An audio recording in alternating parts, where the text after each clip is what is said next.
Alrighty, I'm not exactly sure when that cut off, but it was completed. So that's the important thing. It was completed. I looked up when it was over and saw that the stream had dropped. And I'm not exactly sure when it happened, but more important than who exactly and when witnessed what is that the work was done. And that's the thing that's important. So, plus, the individual who was in here before may notice that they have some positive change. Right? I hope they stuck around for that and were able to witness it. If not, then so be it. Again, that's not what's important. What's important is that they feel the change. Right?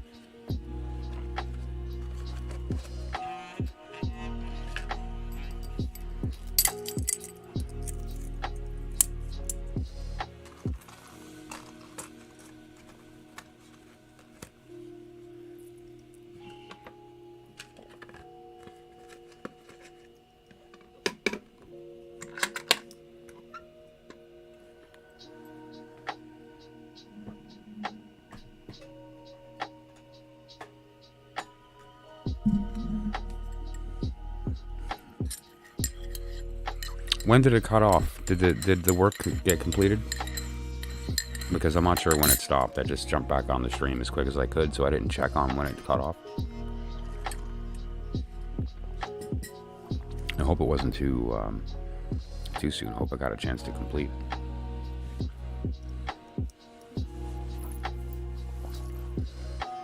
That's really frustrating, but it is what it is. Like I said, what's more important is that that it got done.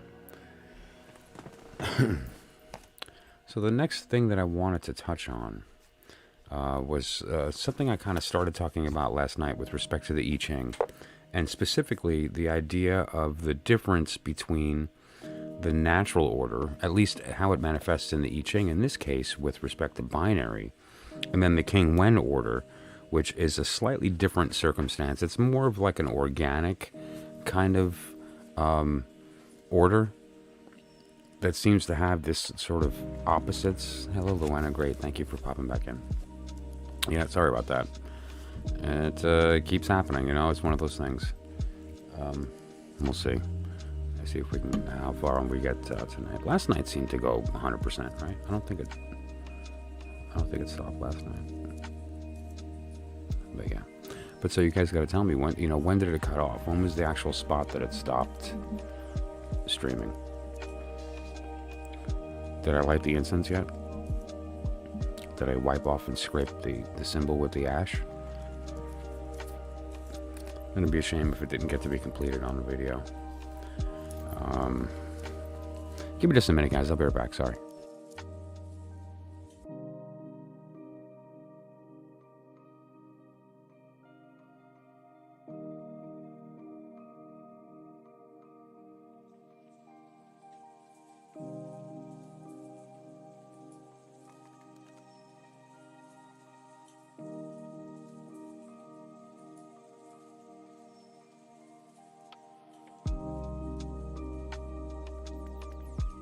Alright, sorry about that.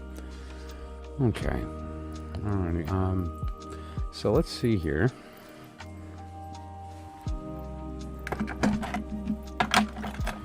There's a couple of diagrams. There's one in particular that I thought was really what I wanted to speak about. I'm putting together a little a series of different tools that I can use here on the stream. And then I'm printing myself a paper version so that it's easier for me to see in real life, right? You know, but the idea here of this particular circumstance is the question of the order, because the goal here is, my goal is to uncover the actual order of the cards related to the hexagrams, right? Because we talked about yesterday how there are actually 72 states of yin and yang. In the I Ching, or 78, and those 78 is a very interesting number when it comes to the tarot, right? And so the question is that how can we resolve that? And so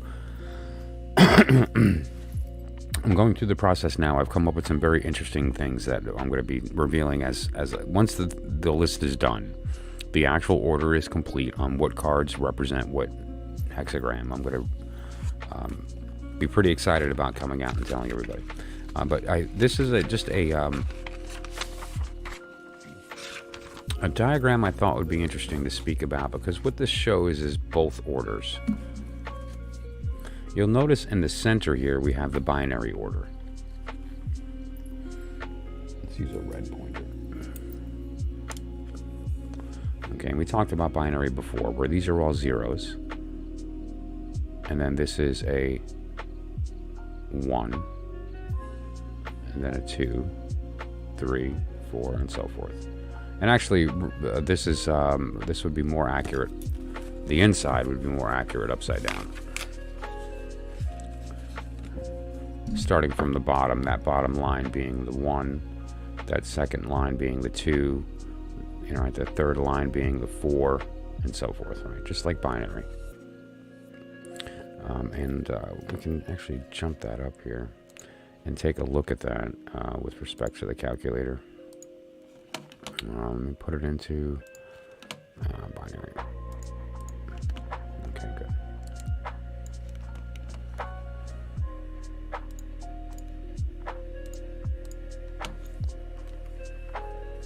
And now what we have here on the outside of this ring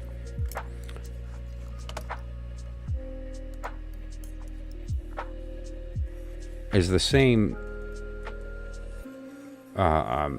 hexagrams, just in a different order. And we'll notice that we don't have the same placement around the wheel. And, you know, there are some interesting correlations with respect to opposites and some other things. Like here we have the full yang, which is directly opposite the full yin, right?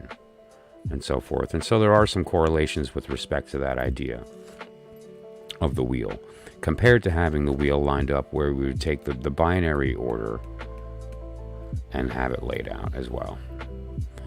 And so my goal, and I'm going through the process now, it's just sort of like the you know, the logistics of the time and so forth to go through the steps. But what I'm going to be doing is lining up each individual with the first in the King Wen order, the first with the binary order, and then comparing the differences in the numerical values.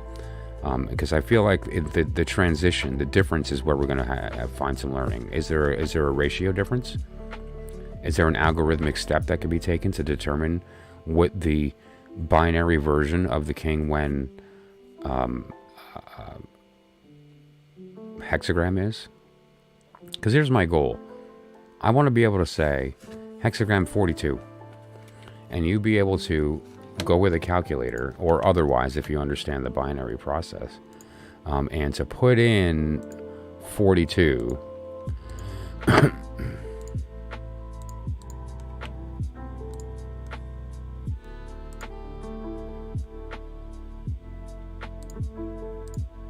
actually I don't know 42 in binary. Let's just do it in decimal.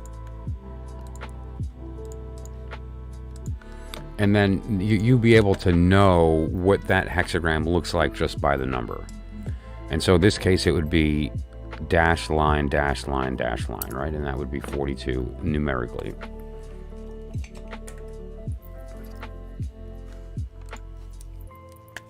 It would look basically like this. Dash. This is a piece of paper. This isn't dry erase.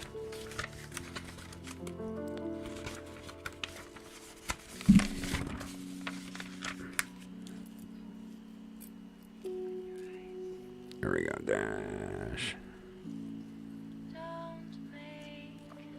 Line, dash, line, dash, line. Okay. Would equal 42. And now the idea here is that the question is as to whether or not there is a method. Looks like I'm printing out another one of these. A formula or an algorithmic method for determining the difference between the numerical value of the King Wen placement and the numerical value of the binary.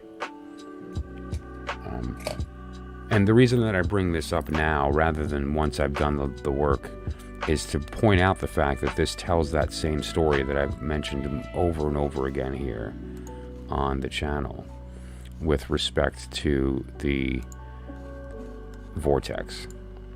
And the vortex having to do with this idea of the competing direction of the natural numbers 2, 3, 4, 5, 6, 7, 8, 9, 10 going around a counterclockwise direction.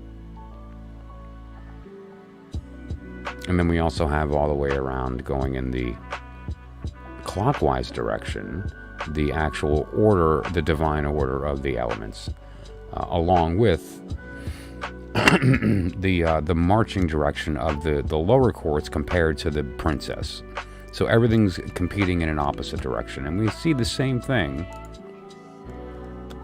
with respect to the I Ching here, where we have this idea that we have the counter-rotating force of the binary version and the King Wen order, which are occurring at the same time. And another way to illustrate that would be this concept, right? What's actually happening here is that you have a counter-rotating force, and that counter-rotating force is a side effect of the fact that these two energies are bumping into each other, right? And it's the same concept here with the I Ching. What we have is that we have these energies that are constantly in flux, changing. Transforming is another word for that, from yang into yin, from yang into yin, in a very specific, actually kind of definable pattern.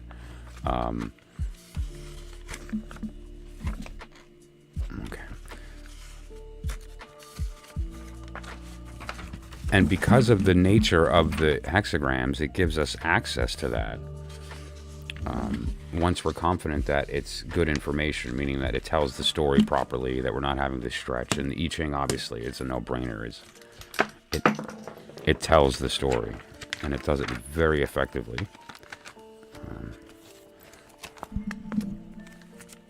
Let me pick that up, pardon me.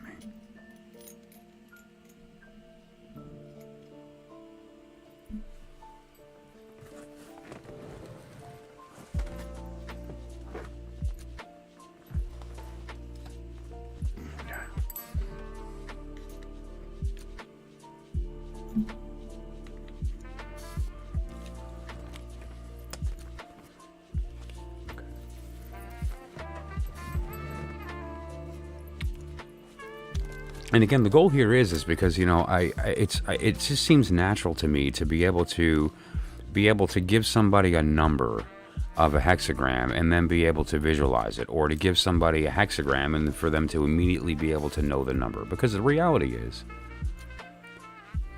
the I Ching is very complex and is very difficult to memorize. There's 64 hexagrams, and each of those 64 hexagrams has 5 separate lines, or 6 lines, that all have a separate meaning. And then the combination of those different elements, the trigrams and so forth, it's a lot to, and so memorizing it is kind of not really feasible. And so what typically you do is that you have your method of deriving the hexagram, and then you meditate upon the text, and you're reading the text at the same time, right? And so we can go through that process. So you can see the method of deriving the hexagram, and then the method of reading it. But it would be nice for me to not need this whole chart, or any chart, by simply throwing the hexagram and then doing the binary, knowing the math, and then opening the book, right? And you would not require this chart if it would just, you know, use the binary method. Now, the King Wen method has merit. So the question is there a method of conversion? You know, can we go from Fahrenheit to Celsius, right? Can we go from King Wen to binary? And in a way that is actually feasible to the brain without requiring tools. That's the point. You know, 9 equals 0. It's a great tool that I don't need a calculator for, that I can do the esophageal reduction very quick when doing numerology, right? Counting binary on a hexagram is like really easy. So it just seems like it would be a no-brainer to apply that idea. So what we're going to do, I have these 3 nickels that I put together. A friend of mine runs a small business, and when he sells any of his products, he puts a little, like a thank you nickel with an image on it, and so I just kind of drew on top of them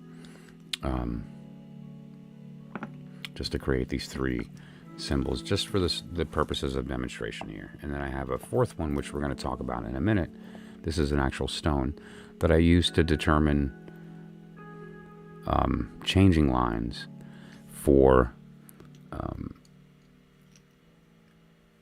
coin-based I Ching, because coin-based I Ching is not very accurate. Basically, the way this works is, let me grab a little piece of paper here. What you do is you throw 3 coins 6 times. And each time you throw a coin,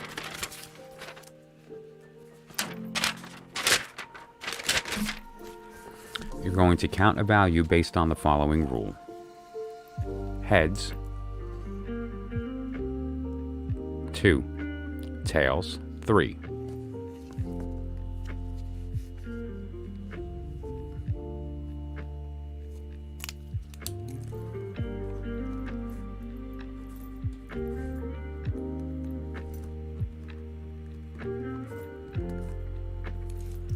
Okay.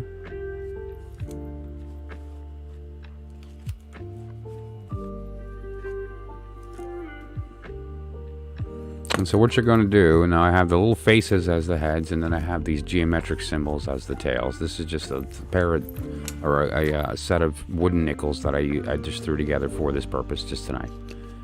Okay. And so what we're going to do is we're going to throw these 3 6 times, and we're going to drive the 6 lines. So here's how this works. So you take just toss them together, make sure there's a randomness to it all. And now how changing lines work is, there are only these 4 answers that you can possibly get right now. 6, 7, 8, or 9. There's no other possible answer. The way that this works with respect to changing lines is that if it's a 6, it's a changing line. So it's a dash. There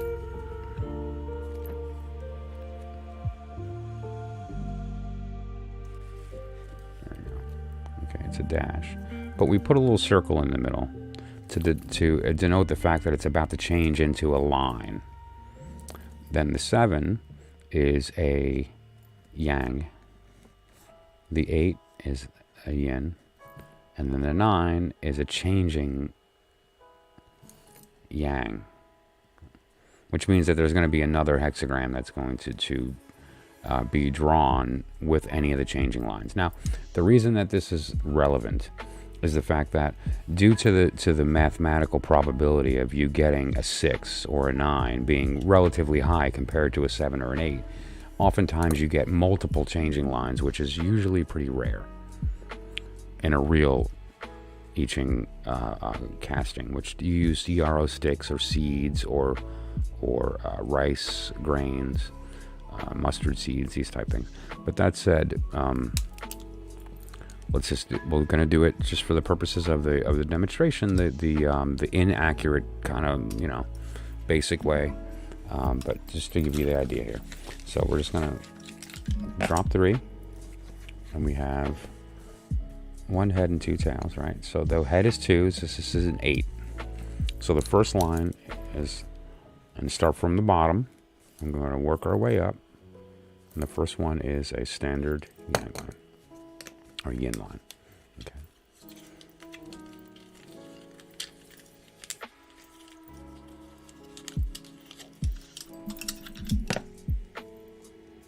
Okay, this is 3 tails, so that's a 9. See, we already have a changing line.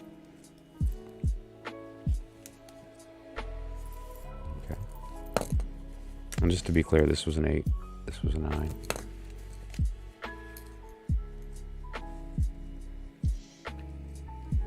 There we go.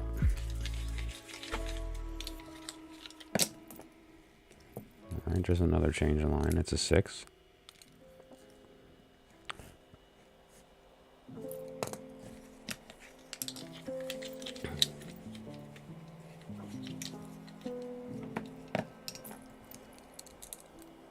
It's a 7. 2 more.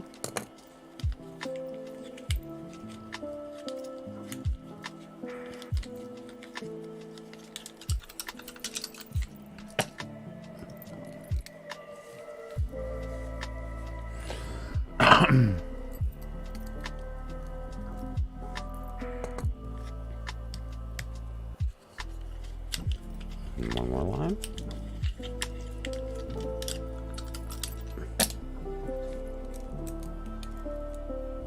It's an 8.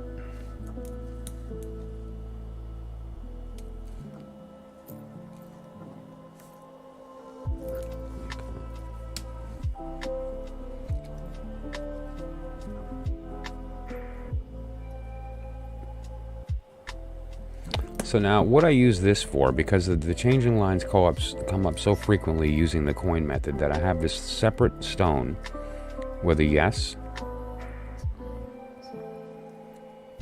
no.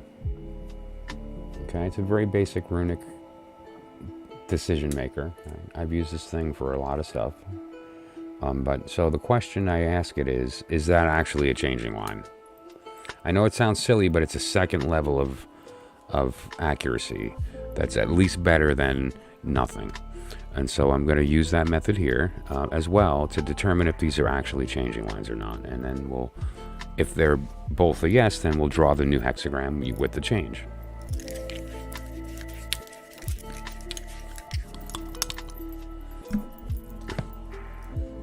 Okay, so the first one is a yes. Okay, so the new one is going to be like that, and that's changing into that. Okay, so the second line.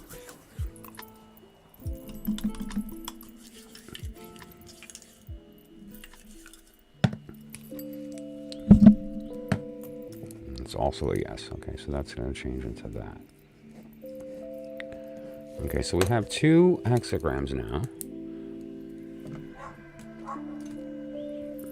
And again, due to the fact that we're using the King Wen system, what we have to do is look it up. Okay, which is okay, but we have to look it up, right? And so, let me pull up my calculator here. But what we're going to wind up doing is first, let me use a Sharpie to make this a little more clear on camera.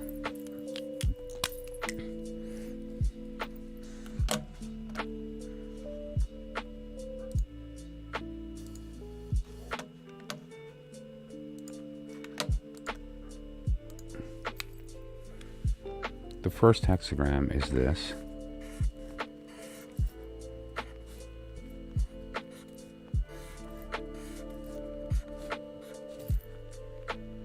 Okay, so the top is line, dash, which is lake.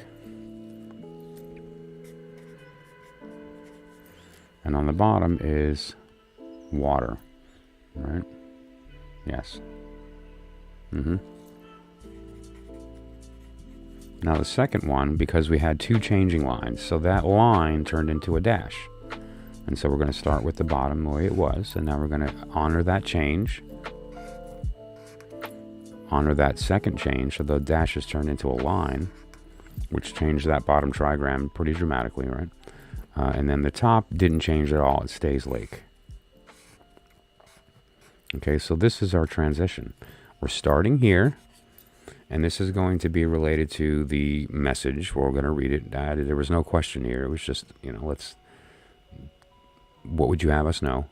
And now that this period, though, is transient and is in the process of changing and is going to become this in the very near future. Okay. And then what you can do is a final message, which is a nuclear. You take 1, 2, 3 and draw those starting at the bottom. 1, 2, 3. And then you do a 4, 5, 6. And this is your final guidance on the question, okay? So this is a very quick way to get an idea of how things are changing, because the I Ching is related to, it's not called the Book of Changes because it's an interesting name. It's called the Book of Changes because it refers to the changes in the world, the fact that everything is always in a state of flux. The wheel's always turning. And so, let me grab it back out. So let's take a look at what these numbers are, right? We have lake over water. And so we're going to find lake over water. And that's number 47, right? So this one is 47.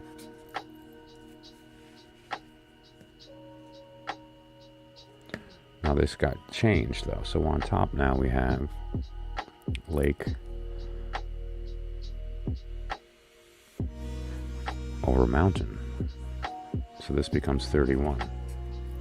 Okay, and now the nuclear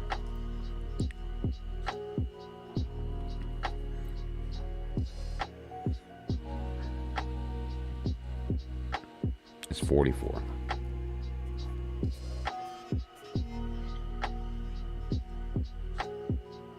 Heaven over wind. Okay. So now let's just, for the sake of this, just because again, this is the point of what we're trying to do here, is to look at what is the numerical value of this in binary. What does this mean in binary? Because in the King Wen, it's of the 47th hexagram. So what would it be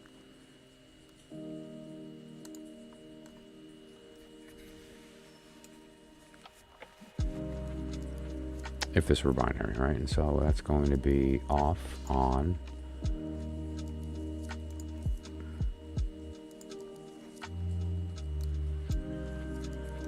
off, on, off. 26.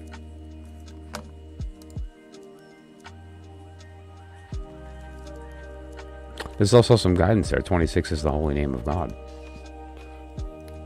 It is the Yud He Vav He, the Yehovah, you know, the Shem Empharash, the unspeakable. But that said, though, so 47 equals 26. You know. However, interestingly, you know, there's no correlation there, right? But let's just put it here. So this is King Wen. And this is binary.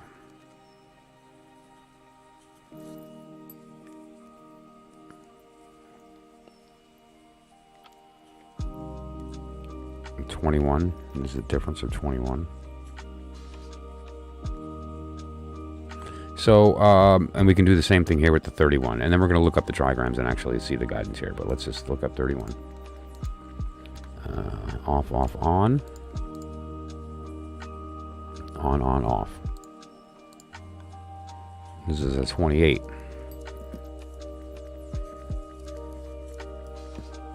Okay, this is the King Wen. This is the binary.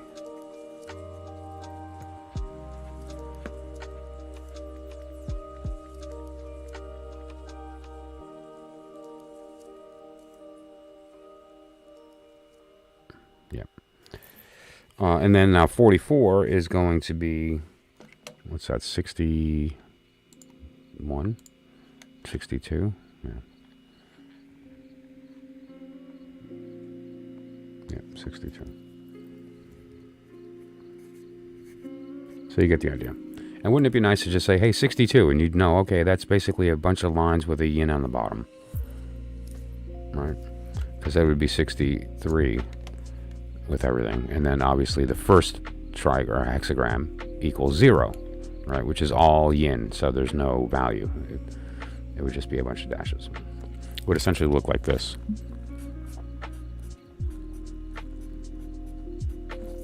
Right, this would be the divine feminine. So you get the idea, right? And so let's just look at the guidance really quickly. I gotta put my turtle flowers down here because I use that candle a bit.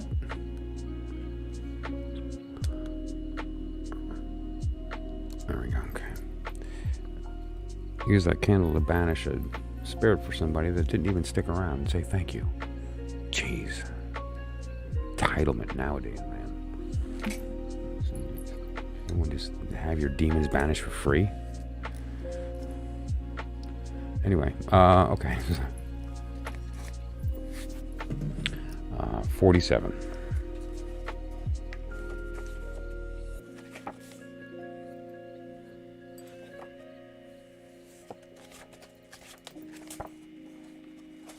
And we have 2 changing lines, right? So we're going to have a lot of guidance here on 47.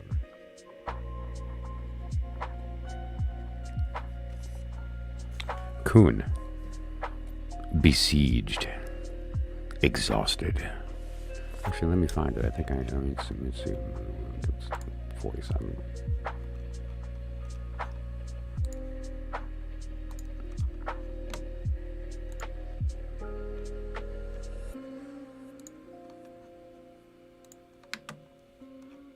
Yeah, let me shut that card off because that's not accurate right now. Okay. How come my titles are so little?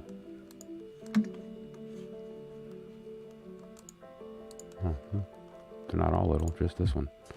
Okay, well, I want that bigger.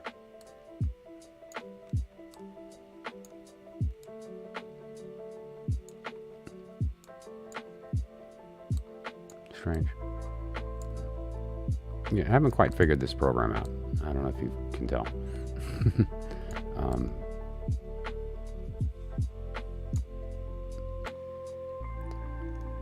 Yeah, I have no idea. Anyway, okay. Entrapment. This is a time to keep to oneself. A great person nourishes his personality to alter his future. No blame, though now his words are not trusted.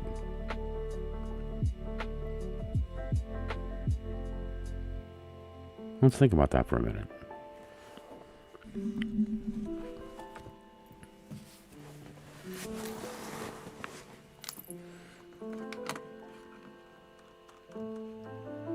Okay.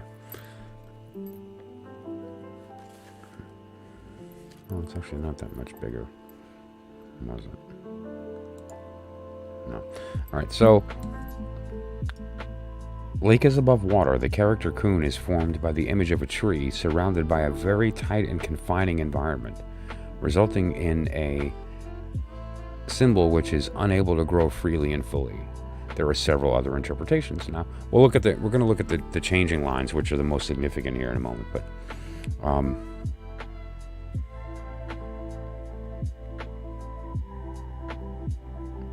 time to keep to oneself. Well, it seems like you don't have a choice if you're entrapped, but let's see. The 2 lines were number 2 and number 3. So here's line 2. Entrapped by feasting and honor. It is wise to keep to one's spiritual practices. To undertake a major expedition is dangerous. With self-awareness and patience, there is no great difficulty. The second line is entrapped by favor. Favor that damages one's character is not truly favorable. When favor is bestowed, it is often in exchange for something, and the price one pays may be too high. Some people in high positions compromise their principles for favor, and this line warns that accepting such favor may result in misfortune. Declining what is believed to be favor is often difficult. However, with reflection, one can learn to recognize misrepresentation and thus avoid the trap. And the third line is, entrapped by rocks and thorns, and nowhere to go. One cannot meet one's close companion or wife. Danger. One is entrapped by ignorance or egotism, which causes isolation. There is a correspondence with the top line. 2 strong lines are barriers to the connection.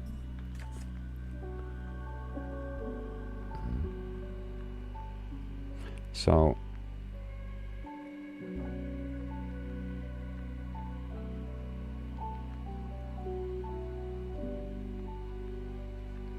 there's an interesting piece of understanding of the I Ching and how it's read.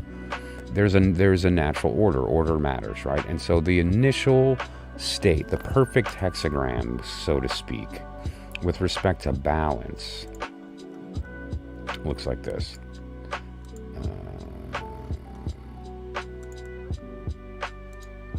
starting at the bottom with a solid base and then moving up, right? And so now what that means is that each one of these is in its correct position, meaning that the bottom should be yang, the second should be yin, and so forth. And so when we look at a hexagram, like 47 here, you'll notice that the bottom is not in a good position because it's actually a yang or a yin when it should be a yang. And so there's a lot of them that are kind of not in their normal divine position, and that can cause tension and some other things, and that's considered when you look at the guidance here.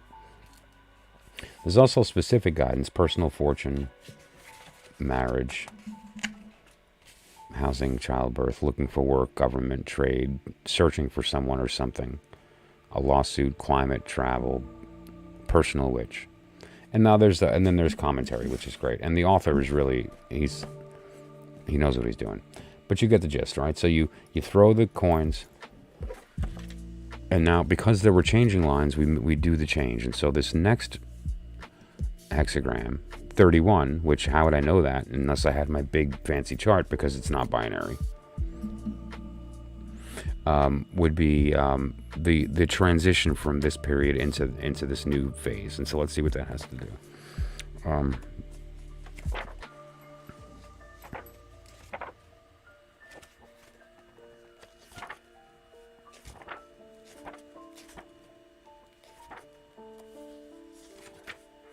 Mutual attraction.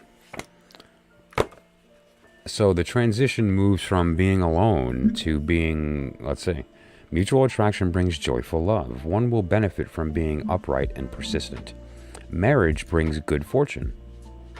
In this hexagram, lake is above mountain. This image represents the mutual attraction and interaction of these two kinds of natural energy. Mountain is the youngest son of the nature, and lake is its youngest daughter.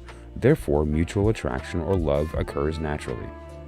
Now, interesting that the way these are coming together. We have this idea of go it alone, and now it's time to get together.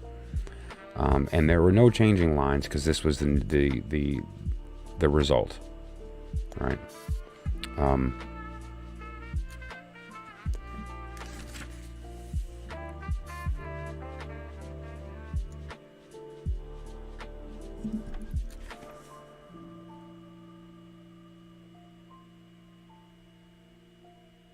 Personal fortune. Everything will be beautiful. However, one may lose oneself in love. Your wish can be achieved, and it is curable, but there may be some obstacle. Okay, so, and now this evolved into 44 as the nuclear trigram, the final response here. Now, this is where it's going to get interesting, because I happen to know this for a different reason, but I happen to know this particular trigram, or hexagram, and it refers to not a good marriage. So that's funny. You're about to hear that word spoken, like bad wife or something like that. So we move from the energy of going it alone into there being this connection, and now we get encounter. It's like an overly strong woman who has difficulty in being a good wife. Do not marry such a woman. But that said, then let's look at the specific guidance related to relationships.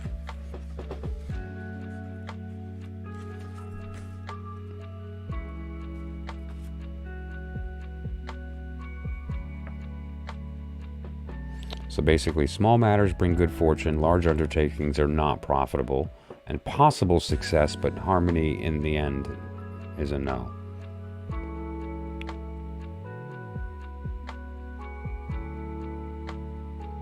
Successful but not profitable. Right. So basically, this looks like it's a warning against a relationship, a bad relationship, or a potentially bad personal decision. But you get the idea. So now, obviously, the book usually comes with some type of chart built in. Any good translation is going to have that available for you. Which this does, It's like the basic chart.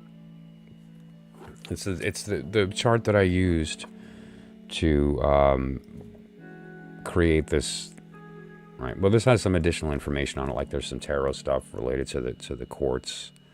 There's some stuff related to the trigrams and some other, whatever, just stuff that I use. But so that usually you can find that in there, and but there's just something to be said for being able to like, the wheel that I use for the deacons, I could draw that wheel from memory in 2 minutes because I know the rule. Starts at the 2 of wand, going in a counterclockwise direction for the numbers. The elements go in the clockwise direction, which is the same order as the small, and then the opposite direction for the princess. It takes a minute to draw it out, but I mean, again, you could, like, what the order is in my mind to a degree that I don't need the chart, right? It just takes a minute to kind of figure out what month you're in, what sign, but really it's just an extra couple of seconds of thinking, and the chart is burned in my brain because I understand the algorithm. Did I memorize the chart? Of course not, but I know the algorithm, so I can redraw it when needed. It's the same idea, and it would be nice to be able to do that with the I Ching, considering the breadth of complexity that it gives access to.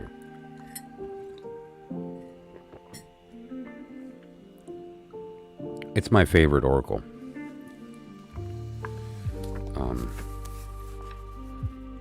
But that said, though, so that's my opinion. And I think that there's something to that. There's something there where by studying the pattern, it'll be determined what that is. Like Crowley made an interesting discovery once when looking at, for instance,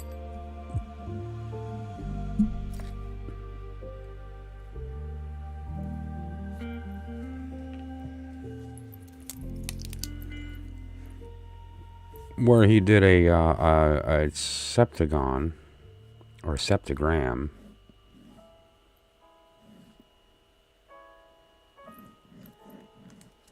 and then he took this and he also drew, a septagon around it, and determined that by looking at the planets, say like Mars. Remember, there's 7 planets. Right, the Sun, the Moon, Venus, Mercury, Saturn. Right. Which ones focused on which days of the week could be drawn using the star, because if you go in a circle, it doesn't work. Like Saturday, Sunday doesn't work, right? So then what we would do is we would see Saturn Day, and then this would be Sunday. All right? And so it would be Saturday, Sunday, Moon Day, so this would be the moon, right? And so forth. And so what you would do is you would draw the sept. Let's get a cleaner one.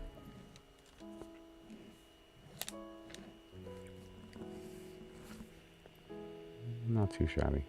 And then you would and start on Monday. Just start Monday on the top.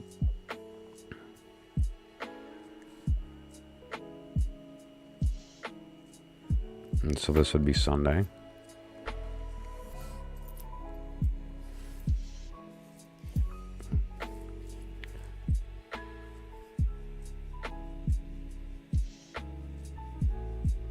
I forgot who Tuesday was. Let's call it Mercury. This is just for example. Don't take this. This is Woden's Day. That might have been Mercury. Let's call that Venus for now. Thor's Day. I'm going to call Thor the Sun. Friday.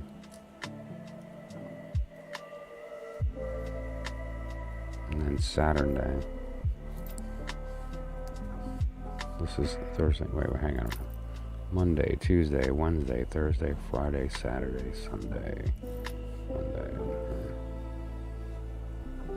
So this would be the sun. Okay, Monday, Tuesday, Wednesday, Thursday, Friday. You get the idea, though. The idea is that there's a difference between the direction of the planets and the direction of the days. And so that's the gist is that by having these two separate things, you're actually looking at two separate pieces of information that are kind of coded into one symbol. And my question is if there's something similar to that with respect to the I Ching.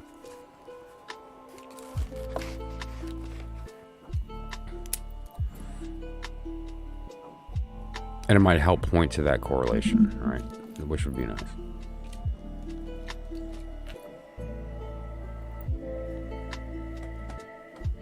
Okay, good. I'm not burning anything. Let me check my notes. I don't know if I wrote any notes today. I don't think I did.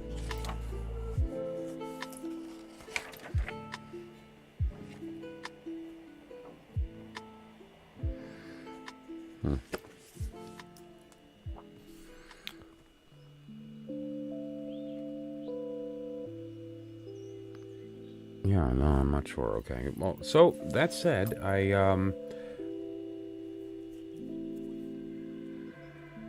we covered a couple of things I wanted to talk about tonight, right? I mean, I guess we spent a little bit of time trying to banish an entity. Well, not trying to. There's a couple of more of those oracles I wanted to cover, but I guess we can do them another day. We'll do one or two a day, and so they're not taking too much time going through those. But it's really just the idea, the gist that we can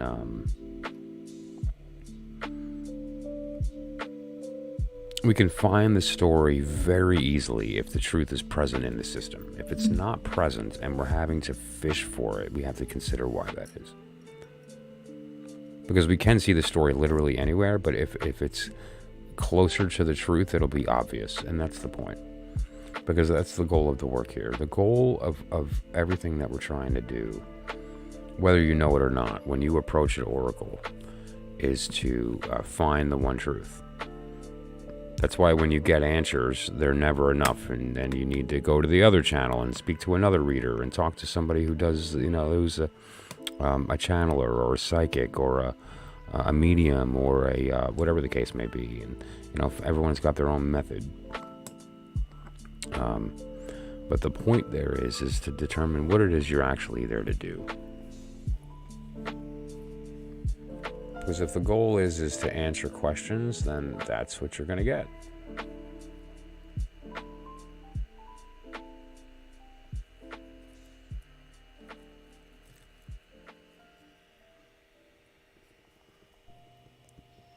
Did I lose one of those flowers?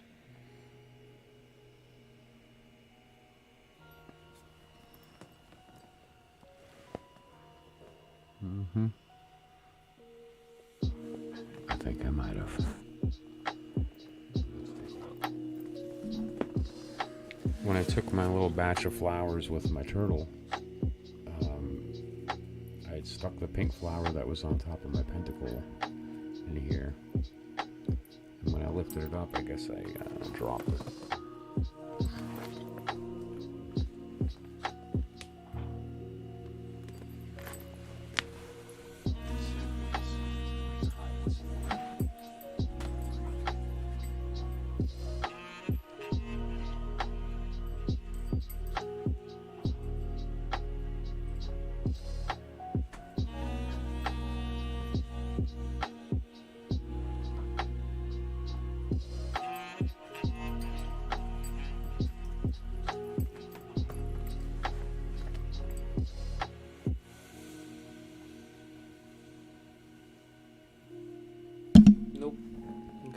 This one in the meantime.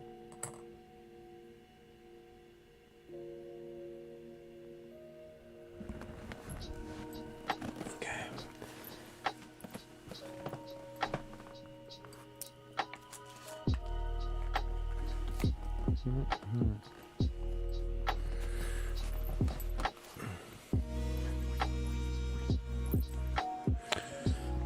Gosh, I'm sorry. I can't wait for that to be gone. No fun at all. So yeah, that said, Kitten, hello, good morning.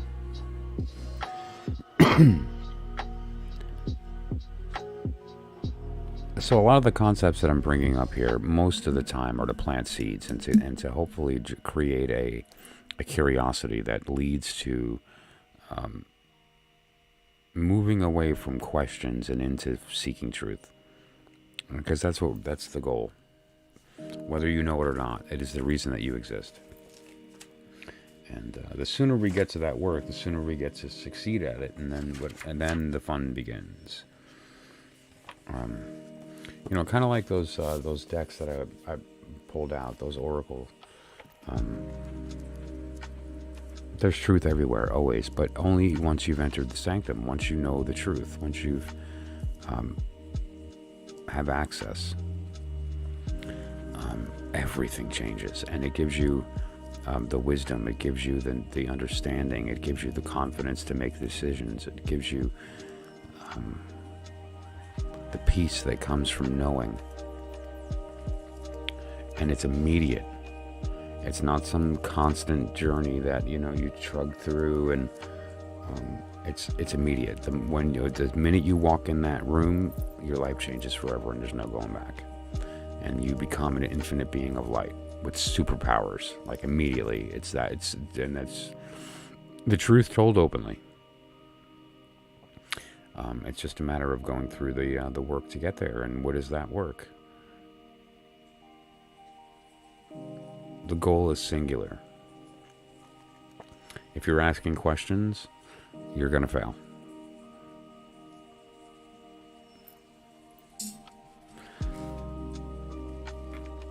All you have to do is breathe.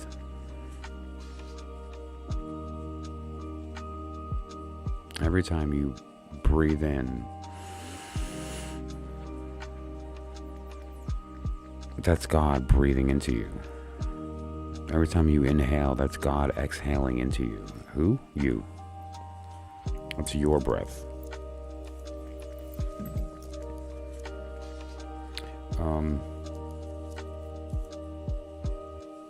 I feel better tonight than I did last night, and I appreciate everybody going through the patience of this process of me kind of getting confused and the technology kind of failing and all kinds of stuff. So I really am, and following me back and forth, it really means a lot. Every time a stream goes down and people pop back in, we've got a nice little family that we're growing here together, and that means everything, because that's what we're here to do. We are not meant to be alone. We're meant to experience this thing together. And we can do it. We need each other, actually. That's the important thing, is that we need each other. There's where was it that came up today? There was something that had come up related to that. But it's basically the idea that whenever we're doing our alone work, what we don't actually recognize is that that's really going to benefit everybody. And the goal of it is for, like, we can't, how do I put it? We can't ascend alone. It's not possible. Sorry.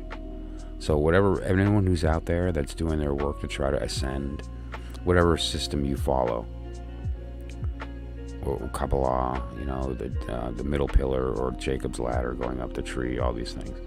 Or if you're a Christian, the idea of the transfiguration and all this. Can't do it alone. We all need to do it together. It's the only way is for us, all of us, as an entire race of people, to hold hands, close eyes, and jump. It's the only way it can happen. So we need each other.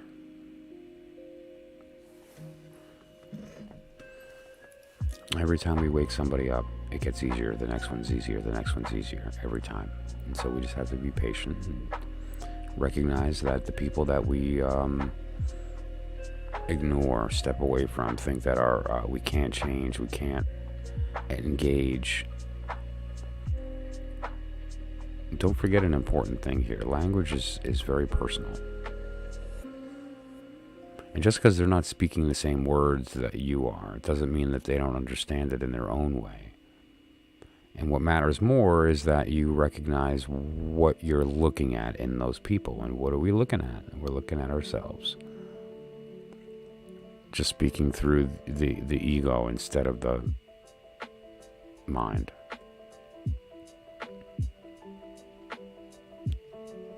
And we're all guilty of the same thing. Right? I'm lucky if I'm in truth 15 or 20% of my day, right? And that's a lot. So, but that's okay, because I still have the power to remember. The fact is that once you enter, that power to remember stays with you. And it really is something, I'll tell you what. Thank you. I must be doing something right then. That said, I think that we should end on let's end on you are here.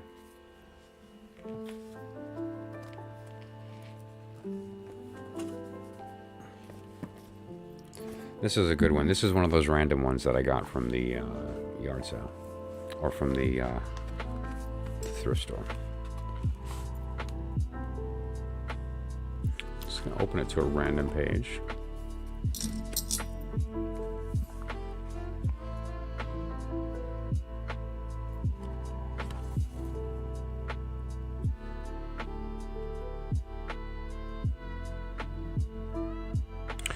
No, here's the beauty of what you're not understanding, Juso. I did. You didn't. I did. You're the one who did the work. Okay. Breathing in, breathing out. The breath is flowing in, the breath is flowing out. You could also say in breath, out breath, or even just in, out. It's very simple. Yet you can regard this practice as recognition of everything that is happening in the present moment. I'm breathing in, this is an in-breath. I'm breathing out, this is an out-breath. During this time, all thought stops. The past, the future, your memories and plans, you drop everything. You're in-breath, and as you become one with your in-breath, concentration occurs. This is what gives you a great deal of pleasure.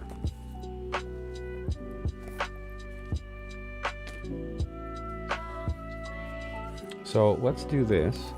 Let's try to find the wisdom that's being presented to us right now. Right? Our soul is always talking to us, and it's incumbent upon us to find that truth. And so let's see.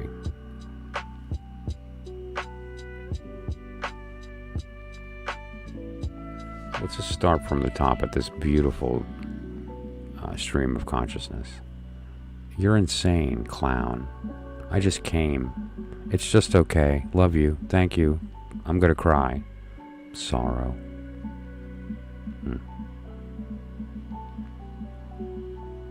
So let's look at this here. How many statements are there? 1, 2, 3, 4, 5, 6, 8 statements. We're starting with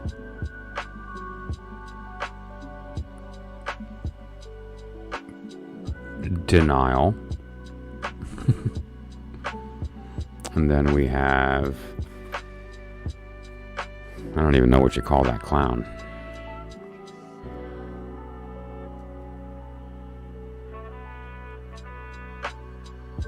Hands are meant to be held. I love that. It's, you know, I like that on a lot of levels too, because, you know, there's a thing I used to say years ago, actually, that a kiss is the second touch, not the first, because the first touch is when your eyes meet. And there's something to be said for the fact that when the same part touches, there's a connection there, meaning that, like, for instance, when you hug somebody, it feels good, but when your cheeks touch, two cheeks, it feels extra good, right? Or two hands. or two hearts. Like when you're close to somebody and hugging and your hearts line up, it just feels good, right? There's something to that. You're going to have some fun. Good, I hope so. That's the goal. That's why you were created, to avoid suffering and receive pleasure. Fun is not an insanity defense.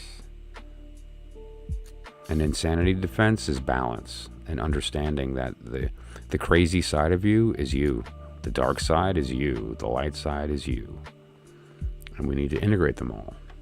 And when we do that, then we can access the crazy side. We can access the dark side when it's necessary. You think it's just crazy now? Go back in the beginning of the stream when I was banishing demons. Where's my stuff?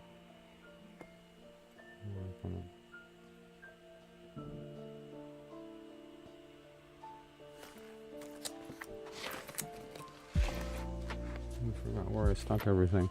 But yeah, so fun. It might be behind here. Which one did I have it on?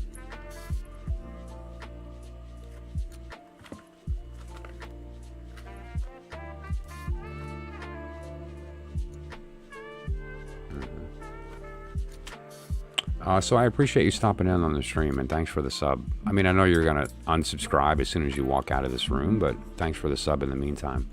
Have a good evening. And you're always welcome back. If you want a free reading, let me know next time you're here. I give out my lies for free here. So, that said, thank you for everyone who popped in tonight.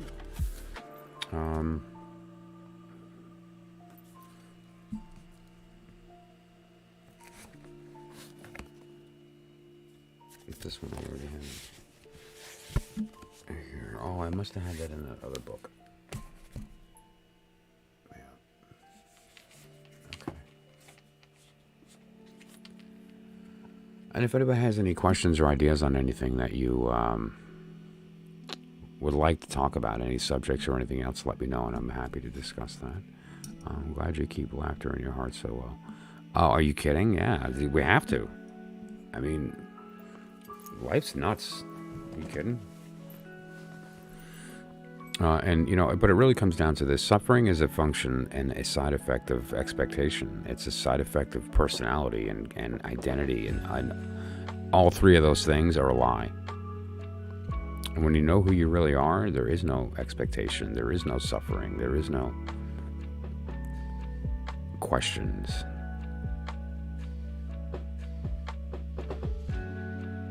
The headache is real, but the suffering is a lie. Right? So, but that's it. All right.